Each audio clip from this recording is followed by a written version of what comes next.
The sum of three consecutive integers is equal to their product. How many such possibilities are there? Only one, only two, only three? No such possibility is there. Okay, चलो मैं क्या integers के लिए और consecutive integers हैं तो क्या मैं इन्हें 1 2 3 अज्यूम कर सकता हूँ एज माई फर्स्ट केस? अगर ये 1 2 3 है चलो इससे सिनारियो देखते हैं. सम की वैल्यू क्या आएगी? सम की वैल्यू आएगी 6. प्रोडक्ट की वैल्यू क्या आएगी यहाँ पे? Product will also be 6. Okay next, क्या कोई और पॉसिबिलिटी बन सकती है इससे? अगर मैं सबको नेगेटिव कर दूँ -1 -2 -3, सम कितने के बराबर आ गया? -6. प्रोडक्ट भी इक्विवेलेंट होगा -6 के. And you know -1 is not equal to +1. तो अगर आप साइन चेंज करते हो तो एक नया इंटीजर बन जाता है. तो ये भी एक पॉसिबिलिटी ज़रूर बन सकती है क्योंकि मेरे लिए नंबर्स बोले गए हैं these are integers. Okay, can we think of any other number? Let's say if you write here -1 0 and +1, तो अगर मैं इसका सम करूँ, ऐड करोगे सिर्फ और सिर्फ 0 बचेगा. प्रोडक्ट लोगे 0 है तो ये भी 0 बन जाएगा. ये 3 पॉसिबिलिटीज़ मेरे पास बन के आ रहे हैं. How many such possibilities? Only 3 such possibilities. क्यों देखा, नो सच पॉसिबिलिटी तो ऐसे आउट हो गया. ओनली 1 देखो, एक तो दिख गया, दूसरा भी दिख गया. ओनली 3, तो 3 तक मेरे पास बन चुके हैं. अब इसको सॉल्व करने का दूसरा तरीका क्या हो सकता है? ये तो हो गया कि हमने कुछ वैल्यूज़ को अज्यूम कर लिया.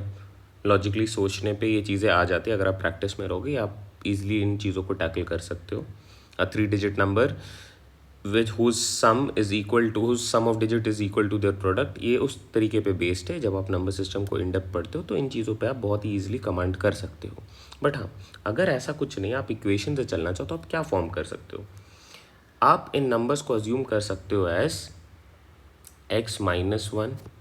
नेक्स्ट, अगर इसमें आप +1 करोगे तो ये x बनेगा. And the next one is x+1.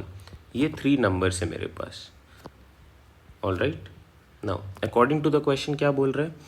Some is equal to product. अगर आप इनको ऐड कर दोगे तो किसके बराबर बन जाएगा? अगर आप यहाँ पे ऐड करना स्टार्ट करोगे तो ये बन जाएगा 3x. देख लो, x x x ऐड हो गए 3x, -1 +1 ऐड होके एलिमिनेट हो गए.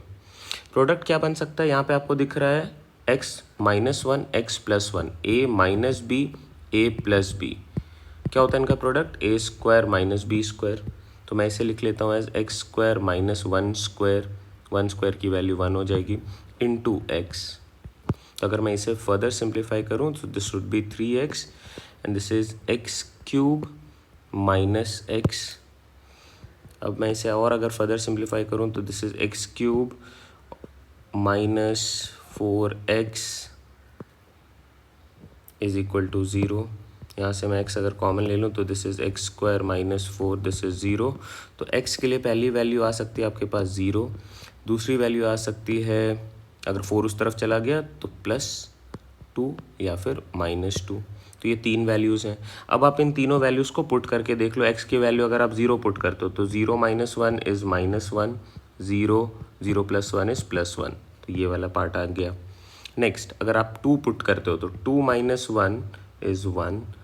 यहाँ पे 2 एंड 2 + 1 इज़ 3. सो 1 2 3 यहाँ पे आ गया. नेक्स्ट, -2 पुट करोगे तो दिस इज़ -3 -2 एंड -1. ये भी पॉसिबिलिटी हमने यहाँ पे लिख रखी है. तो इसके अलावा और कोई पॉसिबिलिटी नहीं बन रही है. तो only 3 is my correct answer. I hope this helps. Take care, bye bye, see you all in the next video.